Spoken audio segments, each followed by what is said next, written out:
Windows recently got its own package manager called Winget. So, what exactly is a package manager? It's a tool that automates installing, updating, configuring, or uninstalling apps or programs. The package manager stores all the information about an application, like the name, version, description, vendor, and a lot more. There's a lot more to it, but this is like the main summary, you can say. If you have some knowledge about operating systems, then you would have come across this word. And guess what? Linux had this for ages. You may be thinking, how does it help? Usually, when you have to install an application, you have to search for the installer package, check if it's the latest version, download the package, run it, and install the app, and then delete the installer package.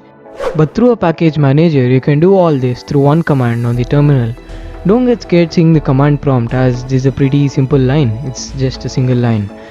You can do much more through this, but in this video I will mainly focus on installing apps. This tool is very useful if you just got a new device and you have to install many apps.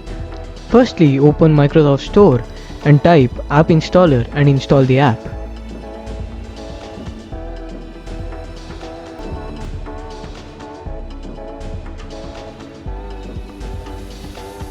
Now open the link given in the description.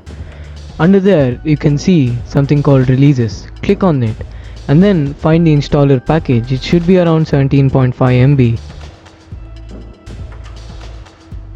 Once it's downloaded, open the package and click on update. Once it's done, press Windows plus R button and type in CMD. It stands for command prompt.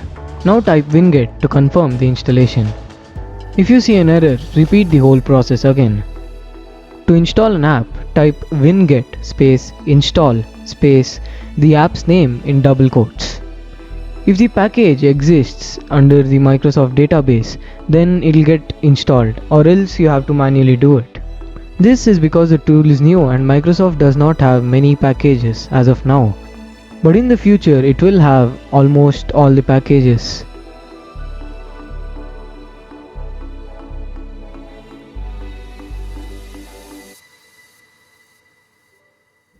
You have now installed an application by typing one single line on your command prompt. You can delete the installer package. If you found this video helpful, please subscribe. Also feel free to use the comment section if you faced any issues.